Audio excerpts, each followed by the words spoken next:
La France championne des prélèvements obligatoires en Europe. Avec 48% du PIB imposé, l'INSEE confirme ce que les dirigeants de TPE et PME vivent au quotidien, la spécificité fiscale française. Les très petites et moyennes entreprises, ce sont plus de 99% du tissu économique. Alors pour ces chefs d'entreprise, augmenter les charges fiscales signifie fragiliser leur PME et faire peser un risque sur l'emploi partout en France. Lorsqu'une entreprise fait des résultats, à quoi va servir ce résultat, ces bénéfices?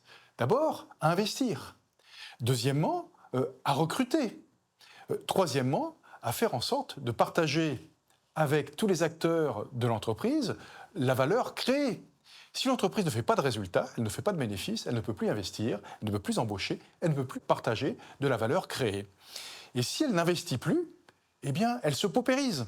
Pourquoi? Parce que ses petits camarades, concurrents, eux vont investir, eux vont se moderniser. Donc une entreprise en bonne santé est une entreprise qui doit faire des résultats.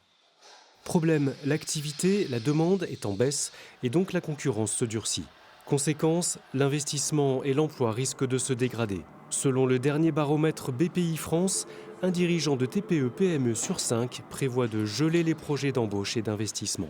Si la fiscalité se durcit, alors tout l'équilibre est en jeu. Vous avez quelque part des injonctions contradictoires qu'il faut réussir à assembler. Et puis aujourd'hui, il y a un autre facteur qui est très important, c'est la transition environnementale. On ne peut plus entreprendre sans avoir à l'esprit comment l'impact climatique va jouer sur mon métier. La CPME veut y voir des opportunités pour les dirigeants de TPE-PME si la fiscalité ne vient pas les entraver.